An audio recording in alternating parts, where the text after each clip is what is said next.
Sadhguru, let me start with one thing which I wanted to know from you. This nation state is a concept which is essentially Western. And in Western concept, church and state, they were considered to be the two separate entities. In India, it has mixed.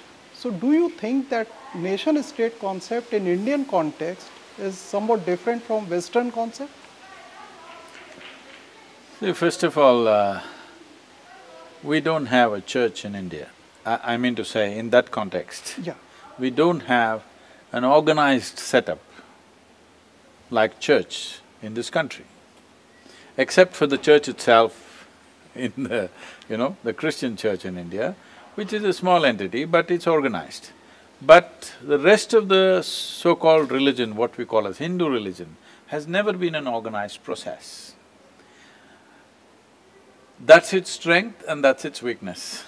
The only reason why this Hindu way of life has survived these 1,000 years of invasions and occupations is because nobody knew where the head is. If they knew where the head is, they would have cut it off. Because there was no head, it was a billion-headed hydra. Whatever they did, it still lived on. So, this whole idea of separating church and state doesn't even arise in this country. Now we are trying to get organized to counter certain things, but still it is not an organized process. We must first of all understand, when we say a religion, per se religion means a certain belief systems. There'll be 1, 2, 3, 4, 5 things that you must believe in. Point out such a thing in India what you should believe in. You can believe whatever you like and still be a Hindu, because it's always been a geographical identity. This is a land that lies between Himalayas and Indus-Sagara was called Hindu. So anybody who is born here is a Hindu. It is not a question of what you believe or disbelieve. In the same family, 2 dozen idols are worshipped by different people. And there is somebody who doesn't worship anything, who will do yoga, who will do meditation, he doesn't worship anything.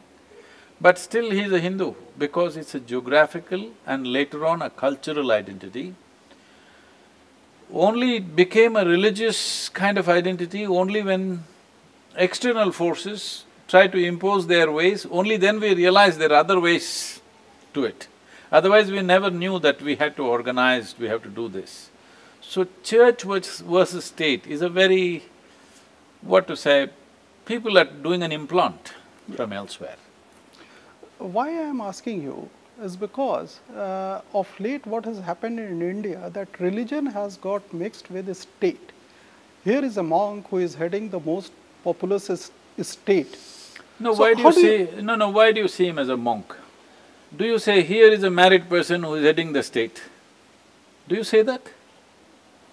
I am married, I am a monk, is my business. What's it got to do with you?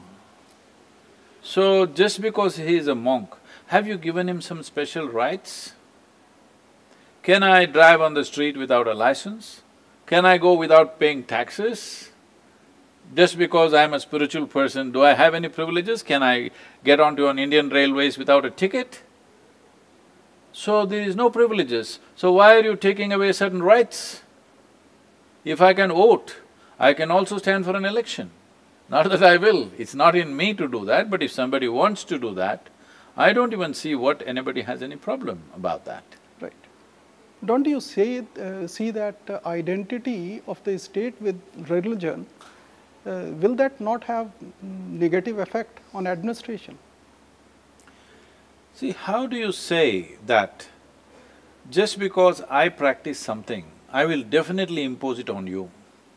There is no such thing. Everybody practices something, isn't it? Somebody drinks alcohol and he becomes the chief minister. So, will you suspect he may impose it on everybody? Actually, they are imposing, you're not questioning that. So, somebody meditates, will he impose it? Definitely he will recommend it.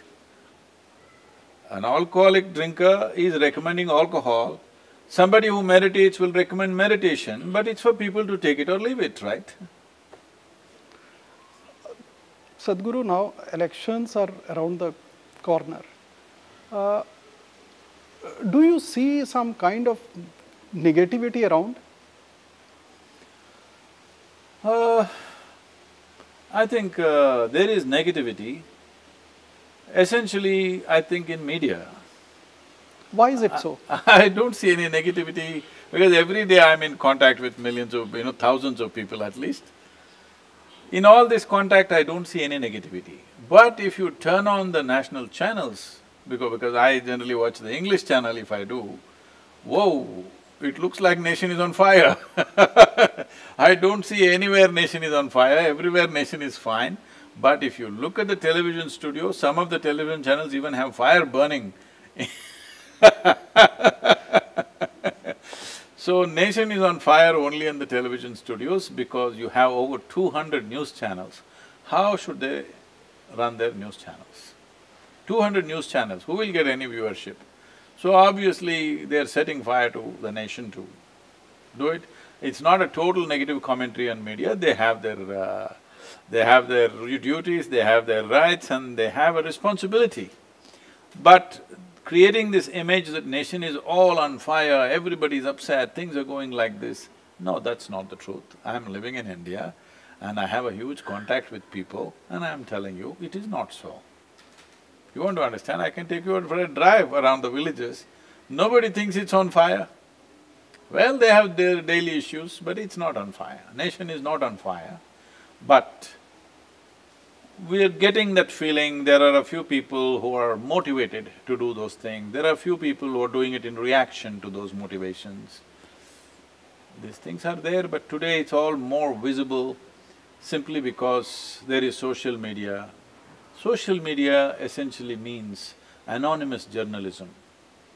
If you don't have to put your name on what you're saying or doing, then you could say whatever you want, isn't it? So do you find this negativity only in social media or other media as well, mainstream media like? Social media is, you know what it is. Anybody and everybody can say whatever they want to say. But the regular media also is unfortunately taking strong sides. It's almost like in United States, if you go, everybody knows which media belongs to which party. It's no more news, everybody knows it's not news, it's propaganda. We are not that far yet, but I think slowly they're pushing it in that direction. Okay. With lot of hesitation, I'll ask you this. If you want, you can answer, otherwise you skip it. You may have seen the history of 60 years of post-independence phase.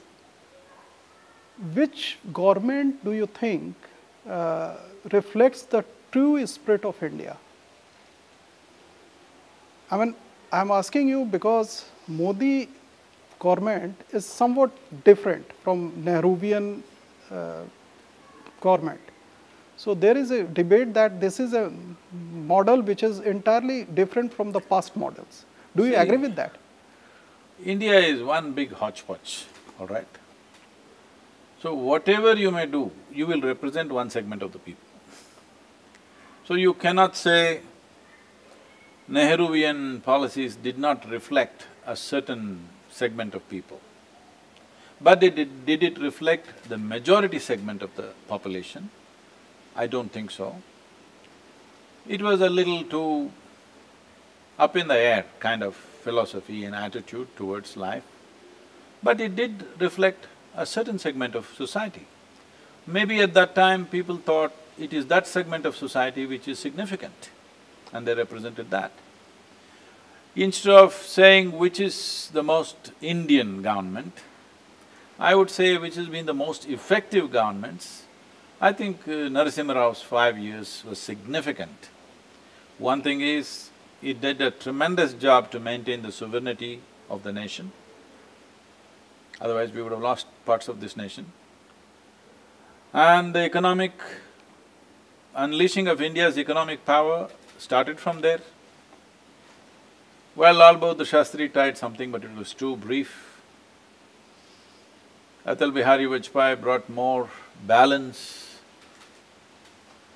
kind of made what was considered right-wing, making people understand it's quite central. Yeah, right.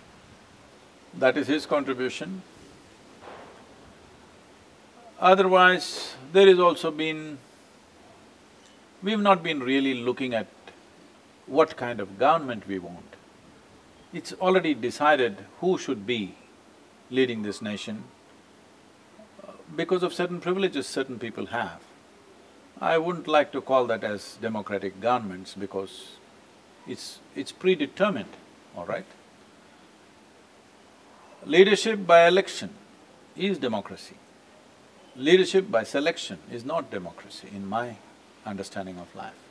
I have nothing against anybody. As long as they're doing something good for the nation, I have nothing. In every government, something has been done. The question is only this: India as a nation, India as a people have had such a bad time in the last 150 years, or 200 years rather. Well, that was under occupation, but we thought once freedom came, something fantastic will happen. Well, we've done some things, we've come a long way, it's not that we've not come a long way. But for the cultural background we have and the intellectual strength we have and the skills that we have in this country, we have not done justice to that in 70 years' time. Because we have not managed to involve the majority population into economic activity, into education, into variety of things, because somewhere we have seen the divisions as a capital. Divisions of religion, divisions of communities, divisions of castes and creeds. Political leaders have seen it as a kind of a capital. Because of that, it's not been a widespread thing. This means 2 generations of people again went without true emancipation happening in the country. This is not about which government, which party, I don't care which government, which party, as long as people are addressing, the leaders are addressing the 1.3 billion people who had such a bad deal and still half of them have a terribly bad deal. We have the highest level of malnourishment in the country, in the world.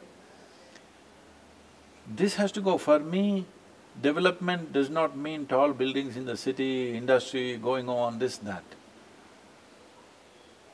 Whether everybody drives a car or not, everybody lives in a air-conditioned home or not, that's not the issue. For a human being, nourishment is most fundamental. If that's not happening, it's not acceptable for me, that nobody can say we are a successful government when we cannot nourish the people of this nation. So there are many factors to this, it's not as simple as possible, tomorrow morning you can all serve them food. It is economic activity which has to be multifaceted. And above all, when we know that 60 to 70% of the people are in rural India, involved in agriculture, that should have been our first priority to energize that. Somewhere we have lost track of that and we have not managed to settle our disputes and struggles with what's around us.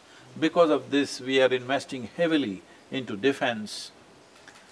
There are 2 ways to handle enmity. One thing is to kill the enemy, another way is to kill the enmity. One of these things we must do. If we if we don't have the wisdom to kill enmity, we must have the courage and strength to kill the enemy. If both doesn't happen, then we will bleed, then we will not be able to focus on our well-being. Eternally we will be talking and using it as a capital continuously. This used to be, even in the news media, it used to be like this. Anything happens foreign hand. We know which is the foreign hand, always endlessly foreign hand. Yes, there have been foreign hands, but I'm saying in every nation there are foreign hands trying to tickle you, all right? You're right. You need to handle that. You cannot complain about it. A government cannot complain about foreign hand. It's government's business to handle foreign hand, isn't it? Absolutely. Sadhguru, just wanted to ask you, if you were to rate Modi government, where will you rate him? In terms of, I mean, if I give you 10 rating, so where will you place him? Well, there are various parameters. I think putting all of them into one basket would be very difficult to rate. See, in terms of security of the nation, I think a good job has been done. Well, there's a whole lot of people think it is not so, that's another matter, but at least we know this, that in all the major cities in this country, at least in the metropolis in this country, there's not been the fear of bomb blasts, which was becoming endemic at one Yeah, time. I've seen your statement about it, and There's a huge reaction. yeah, huge saying reaction to that. It's not true. Yeah. It's not true. Because they're even listing out explosions that happen in granite quarries. Yeah, and those areas which are insurgent areas. That region where it's, what to say, the insurgent infested areas of northeast and Kashmir, of course, and the border, there's been a lot of friction, particularly on the border. But that is a good thing. That means we're engaging the people who are trying to enter the country and disrupt things. If you did not engage them, there would be no firing on the border, they could come and go as they wished, and they were entering cities and doing what they want and they go back. So that has been handled. Security-wise, I would say the rating is good. Economy-wise, which is everybody's concern, see, certain bold steps have been taken, unpopular steps, politically not wise steps, but economically good. Well, our tax revenues have increased, maybe not as much as we wanted, but the base has increased, at least more number of people are paying taxes, without which a nation cannot go forward. We are still in the hangover of British era, where if we did not pay tax, we were heroes. A man who did not pay tax during British era was a hero, because they set up only tax collecting mechanisms. Even today, unfortunately, we have not changed the designation of the district administrators. In Tamil Nadu, we still call them collectors. All over India it is called DC. Really? Yeah, all over India. District collector, Yeah, is it? yeah. Oh, I thought district commissioner. No. Deputy Commissioner Deputy and… Commissioner. yeah, DC. Okay. Yeah. So why are they collectors? Are they only tax collectors? They are no more collecting tax. No. So this comes from an era where they were only collecting tax. Sometimes people tell me, the tax was… for agriculture, tax was 100% really. So at that time, if I did not pay tax, I was heroic. That hangover is still there in us. If I don't pay tax, I feel good. We've forgotten, or we have not been reminded, this is our nation, we have to pay tax, this country has to go forward, means all of us have to contribute in some way. So this has not gone across, so that point has gone across well. I think more people are playing willingly today than before. Infrastructure-wise, just now I've been driving across India, I find the roads are fantastic. Just now, after 30 years, I had not done this in 30 years, I rode from Bangalore to here on a motorcycle. Oh my God. over 440 kilometers. Achha, how long did it take? We did in about 5.5 hours or so. Straight? Yeah, we stopped in one or two places for breakfast God. and things. You drove yourself? Yes. This is more than 30 years I had not done it, but I rode. Roads are just absolutely fantastic. Can we accredit all that to Narendra Modi? I don't think so. But I think infrastructure building has been on a supercharge, which is good. I just visited some ports and things. Phenomenal development on Indian ports, the way it is happening. It's good, all these things. Infrastructure is happening because that is fundamental for the nation. Do we have infrastructure, enough infrastructure for 1.3 billion people? No. But it has to happen in some stages. I only wish it could be further released for allowing private agencies to build infrastructure. We've still not taken such bold steps. We are still a little afraid of going 100% market economy. Somewhere in our head, still we have this welfare state idea. We take one step, when we find some difficulties, we step back into socialism Social. again and again. So we must make up our mind. If we want to succeed, we must make up our mind, which road are we taking? I am not a fan of capitalism, but that's the only thing which has succeeded in the world. Something that's driven by greed is a success. Do I approve it 100%? Not in principle, but practically yes, 100%, because nothing else has worked. Obviously, humanity is not in that kind of state where they will share what they have with each other and live. Now, ashram is a shared thing, okay? Here nobody takes what they think is theirs, everybody takes only what they want or what they need. So this is a different affair. But in the nation, in the world, it has been proved that it is only individual enterprise which will ultimately take it on. But that individual enterprise, I feel, is still very crippled in India. Well, one positive thing is there are many more startups today in India than ever before. If you go to major, business institutions in the country, where everybody was looking for employment, today young people are talking about startups and startups, a whole lot of people, which is a significant number, which is a very good sign. That means enterprise has been keyed up. It is not yet the way it should be, but it is moving in that direction. So economy-wise, we are the fastest growing economy, so we cannot complain. But is it fast enough for this 500, 600 million people who are not eating properly? No, it needs to be more widespread. This speed of economy largely is centered around few industries, but I feel the speed of economy should be driven by agriculture, which is very easy to do and most practical thing to do. Because doubling the farmer's income, which is something the Prime Minister has been talking… promised. It's a good idea, but I'm saying you can multiply farmer's income, which we have proved in small scale. The only problem with agriculture right now, there are many problems, but the main problem is scale. There is no scale. Everybody is farming 2 acres, 5 acres, whatever. The average acreage is about 1 hectare, that is over 2.25 acres or something. You cannot scratch 2.25 acres and make it into a commercial success, okay? It is simply not practical. You need scale, so we have come out with various aspects as to how we can scale this without changing ownership, how we can scale agriculture. These things we are pushing for. As a part of this, we got a relief for the Farmers Producers Organization, which is a very positive thing. In this country, the rules were like this: if all of us here are farmers and we are doing farming separately in a desperate way in our own 2-acre, 5-acre land, no tax. But if all of us get together and farm together, and now we have scaled up, there is a 30% income tax. Straight away 30%? Yes, income tax, whatever percentage, but up to 30%. So, we appealed to the government and government responded, and now they removed tax up to 100 crores turnover. But I'm saying, why 100 crores? The most significant problem in the country right now is farmers' distress. This distress, the root of this distress is lack of scale. If we scale up, and let's say our turnover, the Farmers Producers Organization's turnover goes into thousands of crores, why should they be taxed?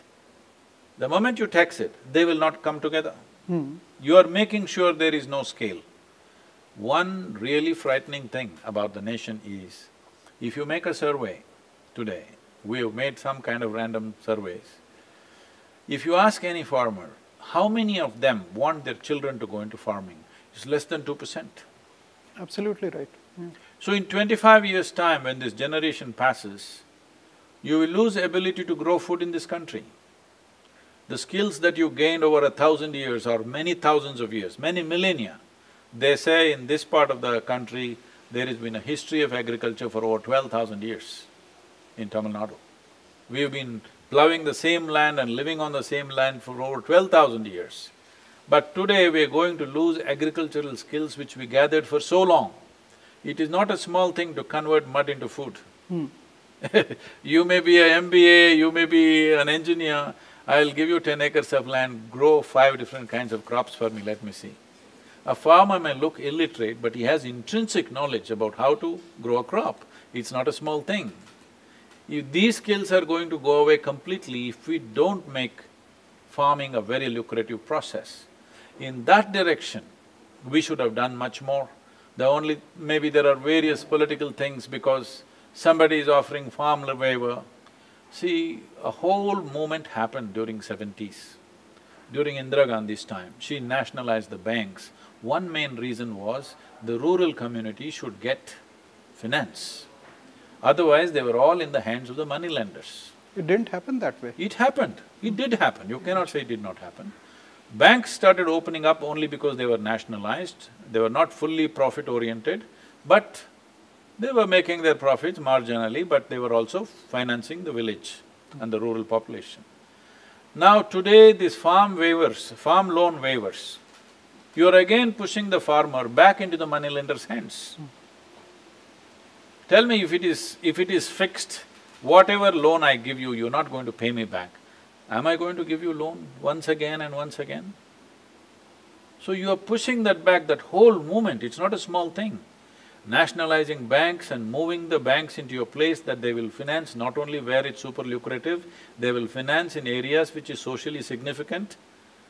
Now that you're destroying by saying, we will waive your loan, whichever party does it, I'm saying, Every state government has been doing it. Huh? Every state government. That's what I'm saying. So the logic is, but farmers are in such bad state. If they're in such a bad state, give them free seed, free fertilizer, free something else, all right? Which goes towards productivity. Free loan is not a good thing because it'll change the whole culture. It is not only with the bank, even privately, now it'll come to this, if I give you money, you won't give it back because that is a culture. I don't have to give it back. Only thing is, you 10 guys have to get together. 10 people who have taken loan from me have to get together and scream and shout or burn a bus. Burning a bus is a favorite pastime for a lot of people. It's a statement. So you 10 guys get together, burn a bus, scream and yell, so my money won't come back. So I will go into something else, I will definitely not lend money anymore, isn't it? So all the banks will move into this place because otherwise you'll have to just give away government's money, that's all. If you want money to multiply, it needs to be invested, not given away. You invest in the crops, I'm saying. You invest in the form of seed and you invest in the market… in the form of marketing facilities and many other ways you can invest. And above all, this must happen. This one thing we were pushing for this and to some extent government is relaxed. We are trying to push at least 30% of the farmers in Tamil Nadu and Karnataka towards agroforestry because we have proven models. Is it your initiative? Here in this place, we are pushing it big time. Okay. And also it's part of the Rally for Rivers recommendations. Okay. So it is going across the nation now. Because this was always so in the village, everybody had some trees in the land. I remember this so well because I was living on farms and farming at that time. I don't want to mention the companies because it just came. The fertilizer companies at that time, 40–45 years ago, came actually educating the farmer, you should not have trees in your land. Because if you apply fertilizer to your crop and you have a tree, the tree has a more aggressive root system, it will take away all the fertilizer, so you must cut the trees. I know a massive felling of trees happened all across because it wastes fertilizer. Now, fertilizer companies grew, but the farmers are still worse off because the only way actually to re-fertilize or to revitalize the soil is the leaves from the trees and the animal waste. Without this, organic content won't go into the soil. What is soil will be turned into sand in a matter of 30 to 40 years of farming without organic content going into the soil. That's where we are heading. About 25% of India's land will not be cultivable by 2030 or max 35. So we are turning a desert… If I open my mouth out of agriculture, immediately somebody will say, we will go to Israel and learn this and that. I said, in Israel, they're converting a desert into cultivable land. You are converting a very fertile land into a desert. These two things are two different things. I'm really amazed at your understanding of economics and this administration, but See, now for the farmers, one thing you have to do, this is not going to make an immediate change, but in spirit it'll make a change. Whatever I grow on my land, I can do whatever I want with it, okay? I will take a bag of rice and sell it in North Pole, where it is as good as gold, all right? You leave it to me. Why are you trying to stop me? If you are running an electronic industry, you can take your product wherever you want. Just because I'm a farmer, I can't take my product where I want. Why? You say I can't transport my rice to Kerala or to Karnataka or somewhere else, I have to sell it right here, you will catch me. You know what they're doing? Do you know how desperate we're driving people? They're taking rice and spreading it across the railway compartment, loose, in the dirt, so that nobody will catch them. And at the end of the journey, they will sweep all that, put it in a bag and put it out. Before the railway station comes, when the train slows down, they'll throw the sacks down and somebody will pick it up. This is how smuggling happens. Why are we making people so desperate? What I grow on my land, let me be free to sell it wherever I want. Your problem is, middle class will have inflation, let them have. You're eating the cheapest possible food in the world. For 25 rupees you can eat a meal in this country, okay? 25 to 30 rupees in a hotel, a limited meal you can eat. It is 30 cents. For 30 cents, in which country can you get a meal? Where can you get a meal, I'm asking? right. So the people who are growing food are dying, not in one or two. 300,000 farmers are supposed to have committed suicide in the last 10 years. And now we are controlling the price of the food, what for? I'm saying there has to be some sense. So I'm saying consistently we have been against them. Maybe innocuously, unknowingly, but we have been consistently against them. So I'm saying, right now this law is there in the country, I think some changes have happened, I'm not conversant with that. But as per the old law, anywhere below 8 feet in your land if you dig, whatever is below 8 feet belongs to the government. Only 8 feet of soil belongs to me. This is all British laws, okay? Occupiers' laws. Unless I find some civilizationally significant stuff, I hit a Mohenjo-daro or Harappa, then government can come. If I hit gold, oil, water belongs to the government, do you know this? If most farmers do not know this, you tell them there'll be a revolution tomorrow. Yeah. Actually, the water below 8 feet belongs to the government. Everything that you get below 8 feet or something belongs to the government. Some changes have been made, but I'm saying, when I own the land, whatever is in this land must be mine. Whatever I grow on this land should be mine. Right now, if you grow a tree, if I want to cut it, I have to go and beg the local forest officer. So why will I grow a tree?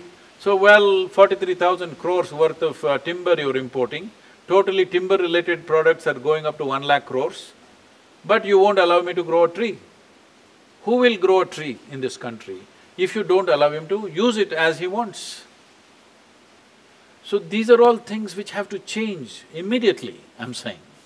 This water has something to do with depletion of water in underground? No. It is just a question of wealth. They did not think about water. They said anything below 8 feet, if you go and dig, if you find granite, if you find gold, if you find oil, whatever you may find, it belongs to the state. So why do I own the land? Just for 8 feet of soil, is it? I'm saying these things have to be relaxed. If it is very difficult for you to multiply India's economy by going industry, that also needs to happen on another parallel. But it is very, very easy if you do the right things with the farm community, it is easy to double this. If you double this, 60% of the people's income, if it doubles, India's economy will boom, isn't it? Yeah. So in that direction, see, we have taken half-hearted steps. It is not very easy. I mean, if you see that they have effected some change in Land Acquisition Act, but it was withdrawn later. So, See, it is all becoming politically difficult, all right? politically difficult. Yes. Yeah. Political difficulties politicians should handle, I won't get into that, political difficulty. I am saying, in terms of what is needed for the nation, Land Acquisition Act was a very good thing. For business to happen, it's another matter. One thing is, you cannot enforce contracts in this country fully because judiciary is so slow. There are various aspects. Any dispute comes, if I go to the court, my life is finished. It All will right? it will take years to… 25 resolve. years, Yeah. not 1 or 2 years. And most expensive. That is another part. But I'm saying, especially business-related things, we must set a deadline, within 3 months it must be settled, max. It's not a murder or crime or something of that kind. You can take your time for that. That guy will enjoy the time outside, all right? But business-related things must settle within 3 months, max. What is there to examine, re-examine, this… Settle something, it's a question of money. The sooner the dispute is settled, even if it's against me, I will benefit, I'm released. Even if the judgment is somewhat against me, I will still benefit because my dispute is over, I will continue with my business. But this is not happening. You will see right now, if you go near any major police station in India, you will see a whole lot of cars in different states of ruin. You understand? Why this waste? It's a waste for the nation, isn't it? Not just for the person who owns it, it's waste for the nation. Why this happens? Because a little one scratch on the car, somebody complained, little accident, something, you did not kill anybody, something happened, it just goes stay there. Court case till it's over, they won't release your vehicle. Endlessly it goes on. I may not be 100% right on this, there are many aspects to this. Not to aim at any one thing, you want economy to speed up. The best area to focus is farm, not by waving this and that, but by supporting in a big way. And not by taking the entire nation. See, this is a problem in our country. If you take one region, others will complain. Like you did special economic zones for industry and business, you need to do special farm zones where farm will boom, all right? First thing is remove all restrictions, where I must sell my product, how I should sell my product, just remove this. Movement of agriculture. Movement. I can move it within the country, I can move it outside the country. It may take some time for the farmer to take benefit of this, but inevitably it will happen. Above all, right now, scale is the most important thing. In this, we have tried cooperative societies, it worked well for some time, then all kinds of people got into cooperative societies and it became a political kind of process. Now FPO is a good model, because only farmers can be on the board, nobody else. So this is a good model, this has to be enhanced and made really big. If we set up a few large farmer producers organizations, we are looking at 10,000 to 25,000 farmers coming together, because if you create the scale, rest of the problems will get sorted out by itself. Government cannot come and solve every individual's problem. Right. So farm sector, I wish there was more focus. And the larger business, as I said, we are the fastest growing economy, so we are not supposed to complain, but we must understand, United States is growing at 4.2%. A $14 trillion economy is growing at 4.2%. We are good, we are what? 4 trillion now, eh? 5 trillion. No, I we think want to less, we want to become 5 trillion, we are some 2.7 trillion or something. around 3. But still we are the 5th largest economy in the world, which is a good thing, but not good enough for 1.3 billion people. I'm not trying to depreciate everything. It is fantastic, the few steps that we have taken. But this attitude that we have in the nation, that we have a political thing going on for the full 5 years, this damn thing has to stop. You do the political thing for the last 3 months before the election. Full 5 years, it's looking like that.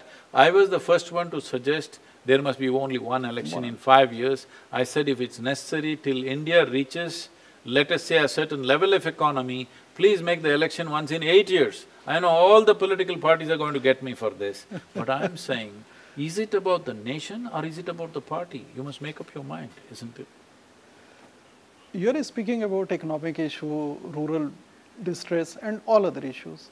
But at the same time, you may be hearing all these noise about intolerance and this religious bigotry. How do you explain that? I mean, these are the two things. See, those who are talking about intolerance in this country, they have not travelled outside India. If they cannot afford to go to Europe or America or somewhere else, let them just travel across to Bangladesh, Pakistan, Afghanistan, Sri Lanka, wherever you want. No, these are the extreme cases. But if you go to other countries like which are known as liberal nations. All right. UK is your big example. Do one thing with your name. Get yourself elected as a Prime Minister. Become something significant in that country, let me see. You think it's possible? In United States, for example, do you think you can get somewhere without being the right religion? The undercurrent is so strong.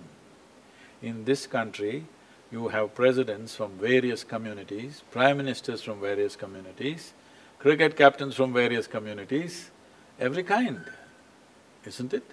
Because we, in an Indian mind, we never really think like that, because we are not carrying religion as our badge. It is just something that we do within ourselves. What we worship, what we do is just our stuff. We never thought on these lines, but now you are bringing it to the fore. Where do you belong? Where do you belong? Every day you are asking. So slowly this division is happening, all right? Because the main reason why this is happening is, you're constantly… people are trying to constantly change the demographic of the nation. When the demographic of the nation, if it changes over 1,000 years, nobody will care. But when in your generation, when you see demographics changing, and immediate impact of the demographic change happens to you, then of course there will be a certain level of fear and resistance, which has not reached an inflection point yet. But unfortunately, the nation is moving in that direction. So this intolerance business, what is being propagated all over the place, just walk into any village and ask anybody, where there are Hindus, Muslims, Christians, all kinds of people, ask them, is anybody feeling intolerance? They won't even know what it is. Again, this is being manufactured in the media all the time, endlessly. Certain people are in a motivated way. See, all those people who said they will give back the awards, where are those awards? They should have given back, isn't it? Because they must have clearly realized they didn't deserve it, they should give it back. Because what is intolerance or whatever social situations have to do with a national award that you received? Obviously, you must have realized there must be some soul-searching, that you thought suddenly you don't deserve it and you want to give it back. It's wonderful. I appreciate that honesty.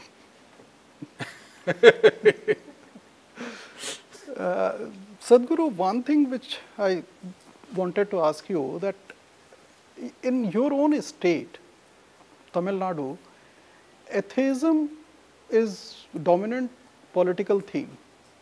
I mean, Dravid movement and Periyar, emergence of DMK and all those parties. I've been to your ashram and I saw this bust of Adi Yogi. So how do you negotiate between this dominant political philosophy and your own this thing? What you're missing is, the symbol of Tamil Nadu as a state is a temple. Do you know this? No. The government symbol, the official symbol of Tamil Nadu is a temple tower. So how do you come to terms with that? That's what India is, I'm saying. This was quite interesting, because when I saw it, I thought that this Anyway. Periyar's movement was… Periyar is a small push towards taking away a certain social exploitation that was happening. But Adiyogi is a big push towards that. What Adiyogi means is, it's a movement from religion to responsibility. That is, for solutions, you're not looking up anymore, you're looking in. Because all the problems on this planet have been created by human beings. It has come from within the human being, every problem. And the solutions also have to come from within. This is what yoga means. So how is Adiyogi against Periyar? They're together, but Periyar's movement was a social thing. This is more of individual nature, because without transforming a individual human being, there is no transforming humanity, isn't it? So you don't see, contradiction in both? I don't see any conflict with anything, because for me, life fits in every possible way. As long as it's leading to well-being, I don't care how you do it. As long as it's leading to everybody's well-being, I really don't care how you do it.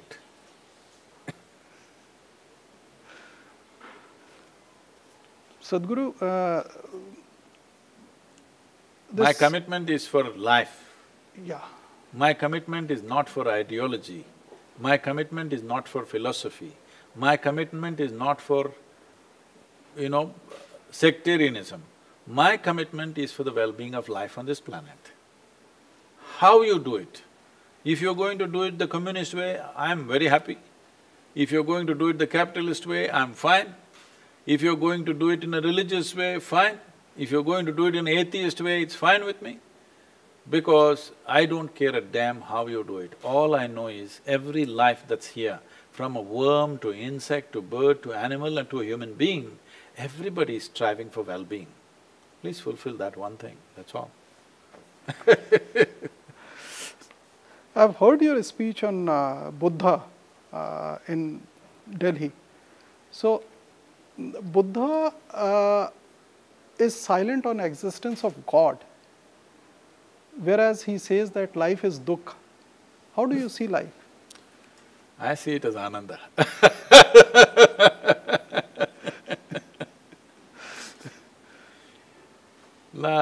What life is for you depends on what is your experience of life, isn't it? So, whether we cause misery to ourselves or joy to ourselves is left to us. Physical pain and other kinds of difficulties may come from outside, but still what we do within ourselves is entirely ours. I think that's what even Gautama is trying to say. Gautama spoke 2500 years ago. How many interpretations and misinterpretations could have happened to him? You know, you're in the media. Is it indictment of mine? No, I'm saying, if you say something here today, by tomorrow morning, so many interpretations of that will happen. Fortunately, today everything is being recorded. So if anybody misinterprets, we will replay the video, at least that much we have. But poor Gautama did not have such privileges. See, a man who is striving for everybody's well-being, his whole life is that, all right? If he believed everything is dukkha, everything is no good, why strive for well-being? Obviously, that wouldn't be his message, isn't it? Interpretations happen all the time. So your is ananda, life is ananda. No, I'm not saying this or that. All I'm saying is, you can make it what you want. This is what being human means. See, only for a human, we referred the word being. We did not call a tiger being, an elephant being or anything like this. Only you are a human being. Why? You are supposed to know how to be. If you knew how to be, would you choose dukkha or ananda? What's your choice? You must choose. Ananda, of course. That's all I said.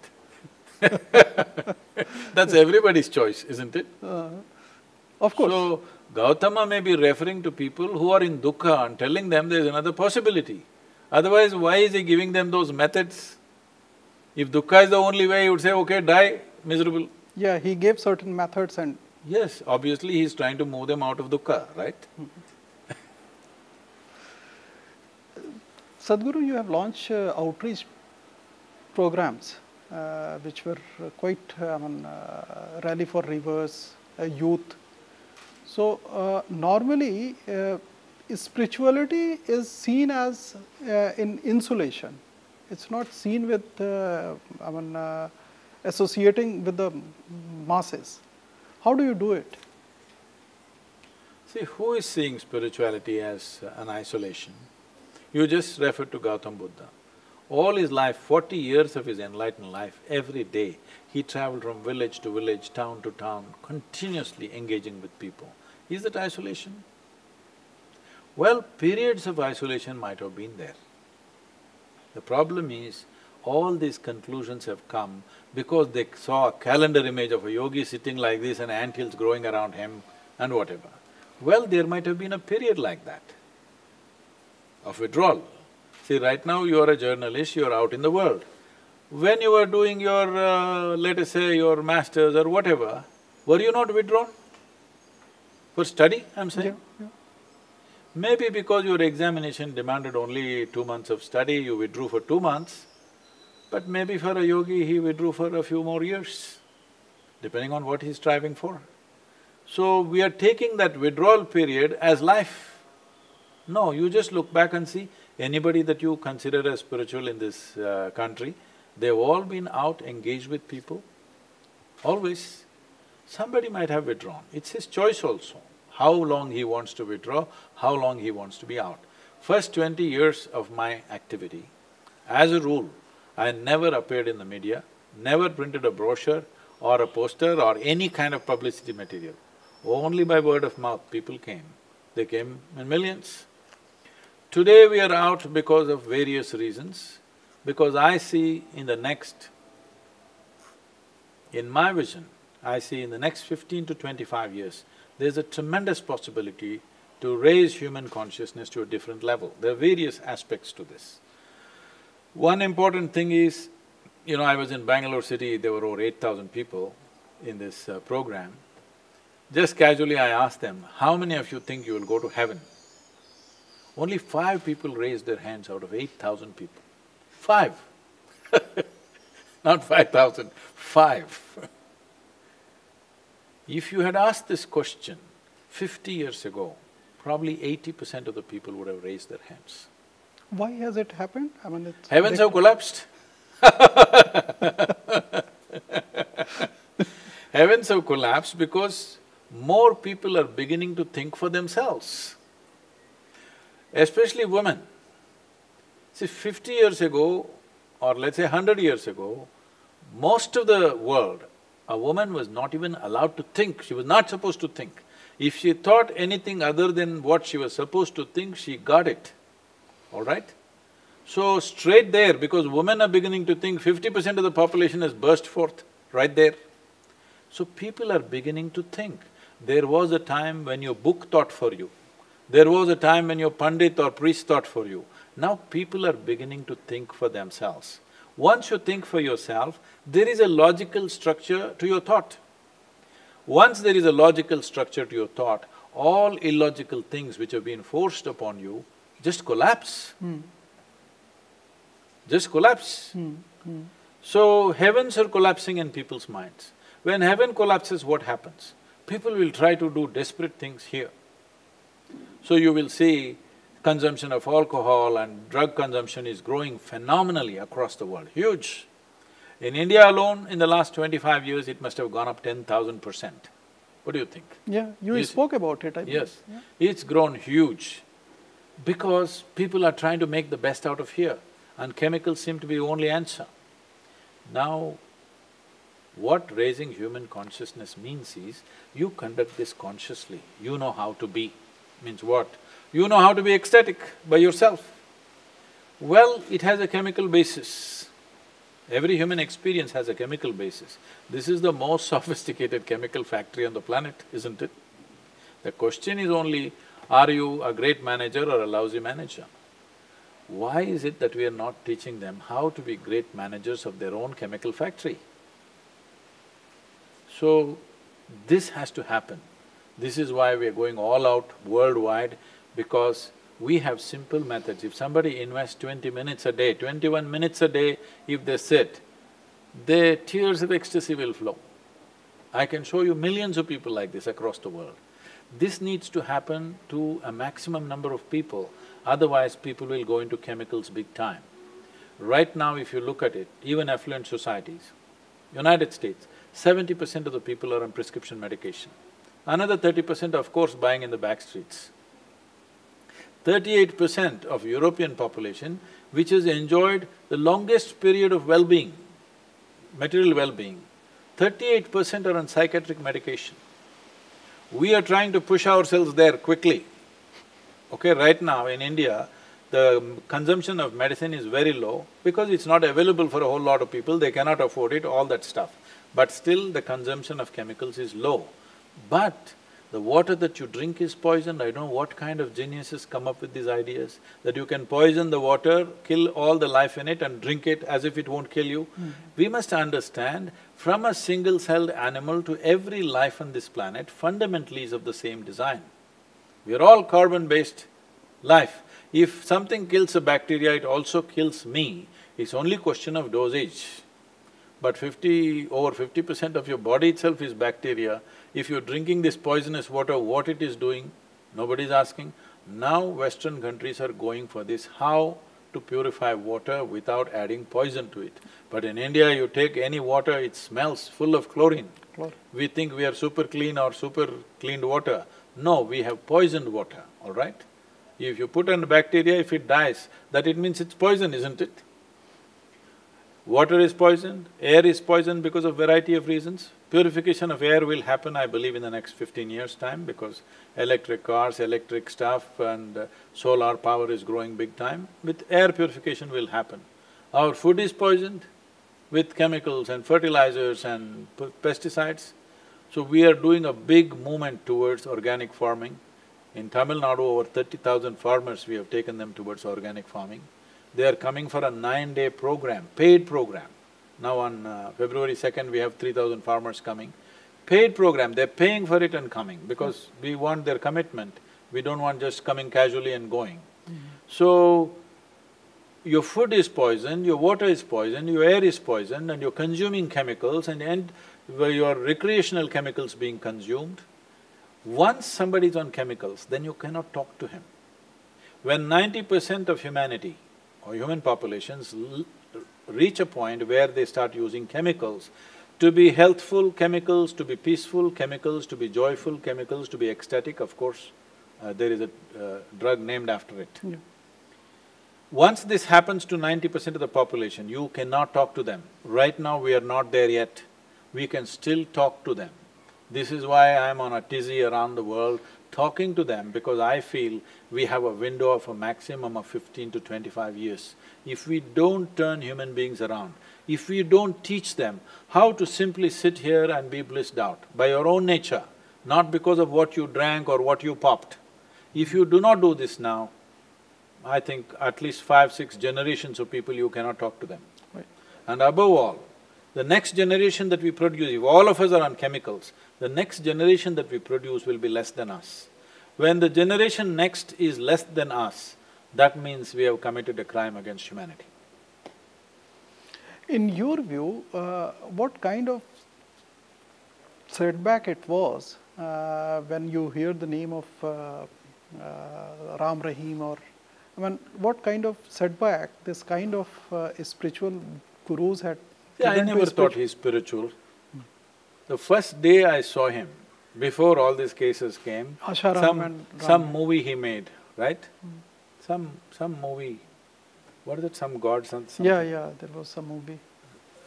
Some movie he made, all the news anchors were enjoying his company and talking to him as if he's some kind of a great entertainer. When I looked at this man dressed in a bizarre way, I said, who is this creature, all right? And why are they bringing him on national TV and having fun? Do they know what damage they're doing to the country by projecting this as spiritual? And well, everybody was entertaining him and now when you realize what he's actually doing, it doesn't take investigation, all right? It just takes little sense when you see a man, what he could be up to, all right? So, you got what you wanted. Anyway, this is all very negative for all spiritual movements. For all spiritual movements, it's negative. Emergence of these kind of… Yes, yes. Many, I feel, because from my own experience I am saying, in the last 25 years, continuously I've been accused of things that I do not even know happened, all right. I do not even know that they exist, such things I've been accused of. Openly, people… there's a group of motivated people who are continuously saying, I've destroyed a whole rainforest. I asked them, where is that rainforest? Please show it to me. There isn't one, all right. This land where we are sitting has been an agricultural land. There are records, revenue records from 1930s that people have owned it as agricultural land and they've been growing crops. Obviously, elephants were not roaming on this land and forest was not growing. If they were cultivating pre-independence, they've been cultivating. But they're just going on writing this. Initially, we thought this is fun and we joked about it and left it. But now they picked up so much momentum, they're making it look real. Only now in the last 2 years, I've started talking against it. We put up all the documents, we said all the revenue records are here, Google Maps are here, show me where the trees are gone.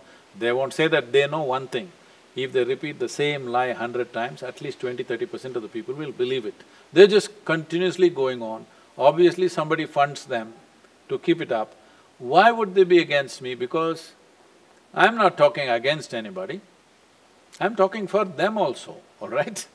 But why are they against? Because they have some motivated interests. They think this kind of movement will come in their way. Religious groups are there, some political groups are there, endlessly they will go on with this. They are saying, I'm stealing their kidneys. I'm stealing people's kidneys. All people here only have one kidney. One I have stolen and exported to United States, all right? So this journalist is coming and asking me, is it true that you're stealing kidneys and sending it to United States? I said, no, I'm having for breakfast. What else to tell him? I said, do you know where you have a kidney in this body? Where is kidney? Actually, that guy did not know. He doesn't know where his kidneys are and he thinks it can be stolen. It can be stolen. I said, do you think you have it in your pocket that I can steal it? It's very clear your brains have been stolen. Would you explain if coalition in India is a better political alternative as compared to continuity, See, earlier, decisive government? Earlier you asked me one question, what are the significant things of these 5 years of under Narendra Modi's leadership? I would say one of the biggest things is, across the world, the way people look at India. Oh, this has changed dramatically, believe me. I travel across the world, a huge difference. The way people are looking at India, just because of the Prime Minister, is a huge difference. If the world doesn't have… today the way the economies are built and the world operates, if the world doesn't respect us and regard us and look up to us, I don't think we can thrive in this world. There is no way. And I see that kind of pride also in the youth, because I think this is the first time that only in the last 5–6 years that political leaders have started addressing the youth as such. Otherwise, always, established groups of caste, religion, farmers like this, middle class. This is the first time, and among youth also there's tremendous pride. Why this is important is, in the making of a nation, pride is very important. If you want to take sannyas and live in a forest, as you said I should live, then you don't need pride. But if you want to build something, you have to make people feel proud of what they're working for. Otherwise, there's no way you can get the cooperation of the people. So that pride is coming back about being Indian. There is pride about being Indian, otherwise everybody would avoid uttering that I'm an Indian, because wherever you went, people looked down on you for a variety of reasons. This has changed, this is not a small change, this is very, very important in the process of nation building. So international image is one thing, But at the same time, if coalition government… If coalition… See, if coalition happens because of a similar views or similar ideology, or because of a certain direction in which they want to take the nation, that would be fine. But right now, the coalition that we are… at least right now what we are seeing is just about winning the election. There is no way many of those people can ever sit together and agree upon anything. So that could be very dangerous, and above all, we will lose the trust that we have built with the international community. One thing that will first dry up is foreign investments will dry up, without which we cannot survive. We cannot build the needed infrastructure, we cannot build our businesses, we cannot have the trust of large businesses in the other parts of the world without having a stable and a focused leadership. You have to give this that in the last 4.5, 5 years now, nearly 5 years, we may agree or disagree with various things that they say and do, but there is a determined leadership. This is something the world is recognizing. Today across the world you will see, if you look at United States, if you look at Europe, the way it's happening, everybody is looking for a determined leadership. It doesn't matter, even if they say a few things which they don't like, even if they say some things which are not palatable by them, but they want a determined leadership because they see the way forward is that a focused, determined leadership is needed. I think this is not a time for us when we are on the threshold of a possibility. When I say a possibility, if we do things right in the next 5, 10 years, for the first time in the history of humanity, we can move a large mass of people, nearly 600 million people, from one level of living to another. Such a thing has never happened before. It has happened in China, but with a certain forceful way of doing things. Democratically moving such a mass of people from one level of living to another is a unique opportunity. For the first time in the history of humanity, I think it's doable if we continue to take the right steps. As we have already taken a few right steps, we should have the courage to take bigger steps in the same direction. As it was said, when certain things were pointed out as to how things were wrong in terms of corruptions and scams, a very important leader in the country said, this is the nature of coalition. This is a coalition dharma, if I have to use the same terminology. Well, if that is a coalition dharma, we don't need that. It doesn't matter who comes to power, we need a determined and focused leadership. That's very important. So you fear that coalition, if coalition comes to power, it will be uncertain See, if it is a coalition of a common ideology or a common focus or a common goal, it's different. Right now the only goal is how can we win, because a lot of small parties are struggling for survival. So that is not the kind of coalition the nation needs. I am not here to support a party or a person or to speak against somebody, no. But in the interest of the nation, we need a very determined, focused leadership for our own well-being and also for the international image, because without the right kind of image, you cannot grow in this world. Youth is important constituent of the electorate. So, who should it be attracted to? I mean, if I were to ask you, because if you allow me to name someone, Rahul is young, Modi is not so young. So, do you see, I mean, youth should be guided by the age gap of leaders, or it should be idea that should be attractive to youth? See, if you want to marry somebody, you will look at their age. For somebody who has to be a leader for the nation, why are you concerned about his age? You're not really wanting to marry that person, right? Right. So in Tamil, there's a very wonderful saying. When it comes to selecting a king, there is a quote which says, Nallavan venuma, Vallavan venuma. Do you want a good man or do you want a capable man? We want a capable man, all right? For this country, we need capability right now. Competence is the most important thing. So, it's for people to decide which way, because this is a democratic process. I'm not somebody who's ever told, even my family, I will not advise who they should vote for. Because the moment, especially those of us who have influence over people, if I say everybody vote for this, maybe a few million people will vote for that. But this is the crime we are committing. Religious leaders, social leaders are telling their followers, please vote for this person. So you just have to buy that one person, everybody else will come along free. So this is happening in the country, this is feudalism in the name of democracy. Once you vote in the name of caste, creed or religion, you have destroyed democracy. Each individual, whether they think right or think wrong, they must think and vote for themselves. Only this is why secret ballot, otherwise what's the point? If I'm going to announce who am I going to vote for, what is the point of secret ballot? What is the point of such a privilege? But when you speak about age, would you allow me to draw an inference? What is that?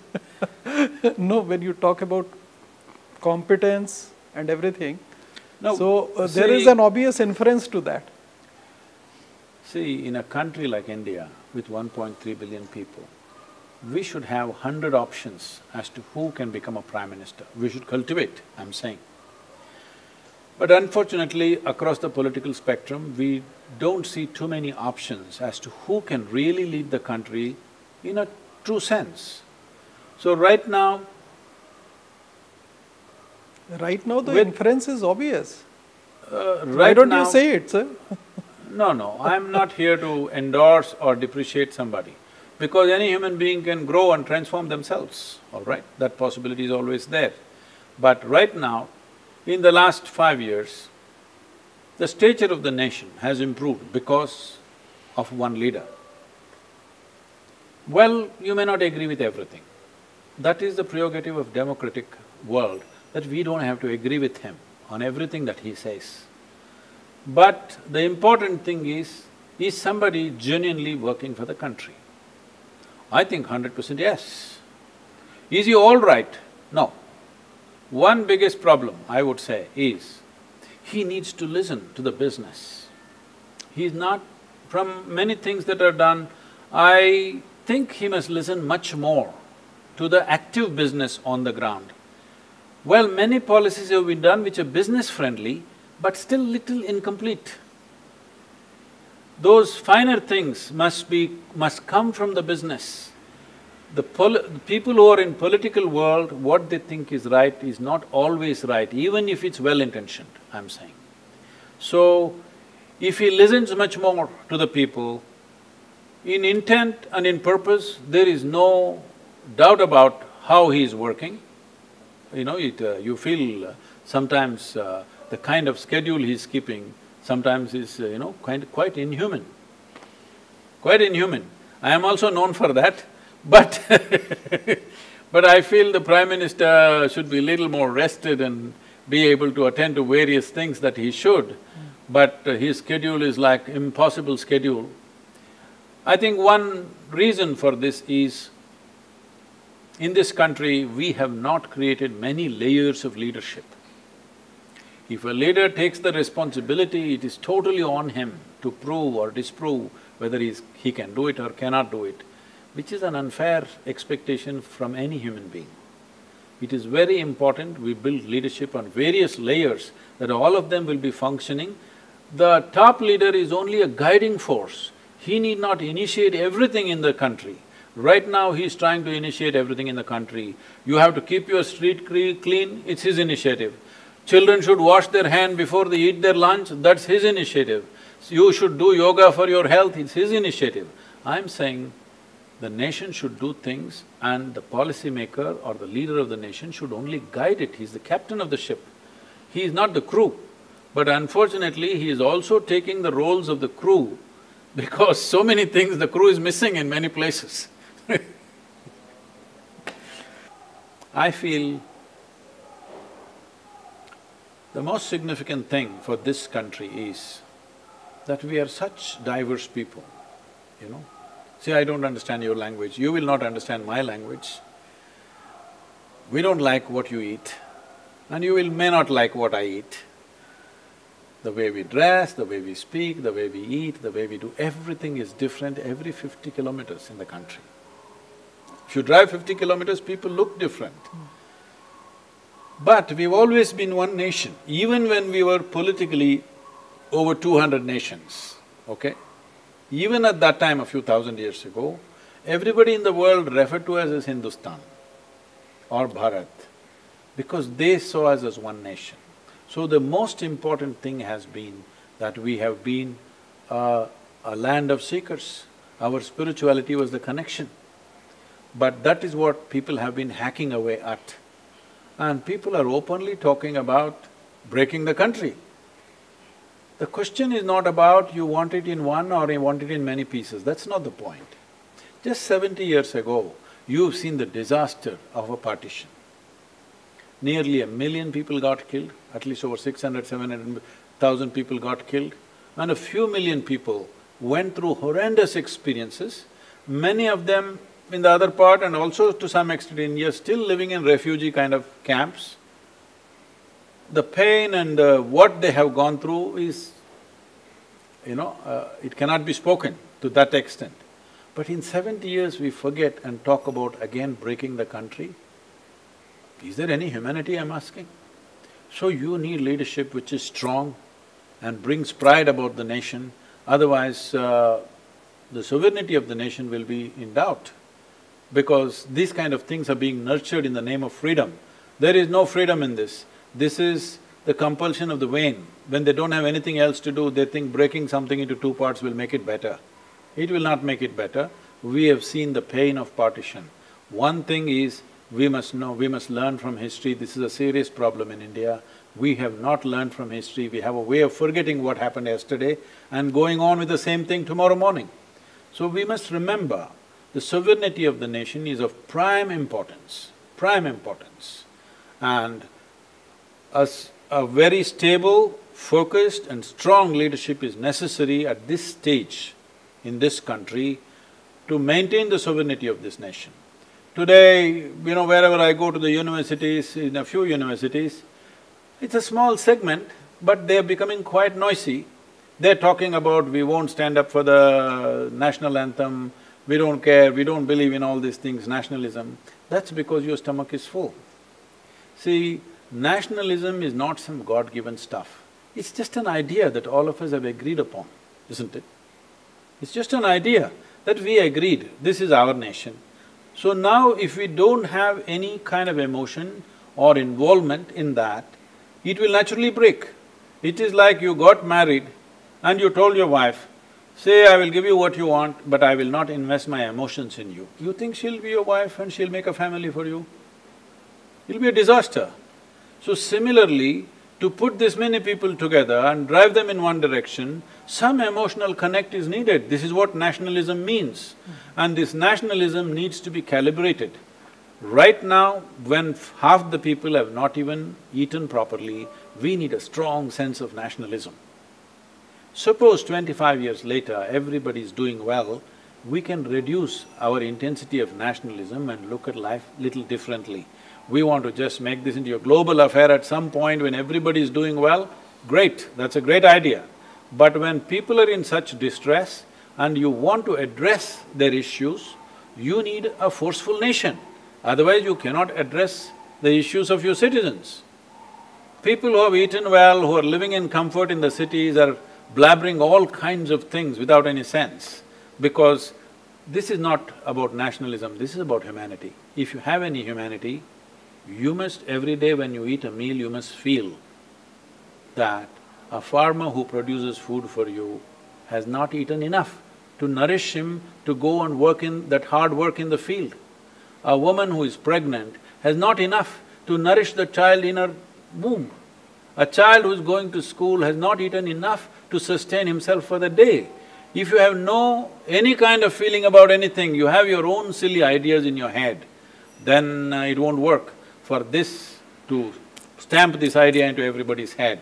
Because nation is not existing in the sky or in heaven, it is only in the minds and hearts of people that nation exists, and it must be imprinted there strongly if you want to move this nation towards a purposeful solution for all the people who live here.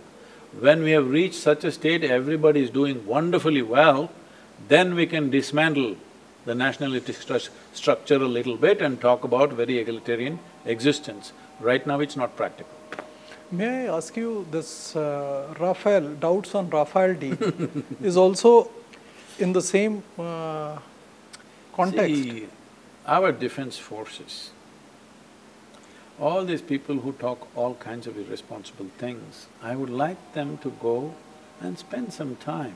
I just went to various places, particularly Siachen. It's not the enemy who kills them, it's just the weather and the terrain which kills them every day. You understand? It's the harshest weather and harshest terrain because lines were drawn by some irresponsible people between two nations. And all kinds of places where you cannot live, those kind of places you're trying to defend on a daily basis. So, these forces, when they need something, without much fuss, quickly it should happen. Now the entire world knows what kind of aircraft we are buying and what capabilities it has. This is not the way to conduct your defense, all right? We have gotten used to handling everything through agents. Now government to government when it comes, everybody wants to know. When the agents handled, nobody knew what the hell is happening, right? Now when it comes to an aircraft, a fighter bomber aircraft, I don't know why this was not articulated properly. What I'm saying is, you buying an airplane, not a missile, all right? They're talking about a bare aircraft and a loaded aircraft. Once it is loaded, is it enough? I'm asking. It is loaded once, is it enough? So how many loads do you want to have? Whatever armament it has, how many times do you want to reload it? You want to tell the whole world, we've got only 12 reloads? I'm asking, is that a sensible thing to do? Not at all. So maybe we have 50 reloads, maybe we have 100 reloads, we don't want to tell you. It's nobody's business to know, even I should not know, you should not know, because if you and me know, everybody in the world will know. So are you buying a missile or an aircraft? When you buy an aircraft and there are specific armaments designed for us, how many reloads do you want? Suppose you get into your battle tomorrow, how many reloads do you want? One will do, somebody thinks one will do, unfortunate. All right. It is a responsibility of every citizen in a democratic nation that if you have not done anything else for this country, at least stand up and vote, whoever you think is best. In your mind, do not go by your caste, creed, even party. I'm openly saying this, all party membership should be cancelled. Really, there should be no political party should have members. Because now once I'm enrolled, irrespective of whether it's good or not, I'm just voting for that party. Every citizen should be able to re-examine who will be best for this country for the next 5 years and vote for that party or that person. This freedom should come in everybody's minds, especially the youth. That's not the day for you to go for picnic. Make sure you vote. Every citizen in this country must vote on your individual choice, not based on your caste, creed or even party. Thank you very much.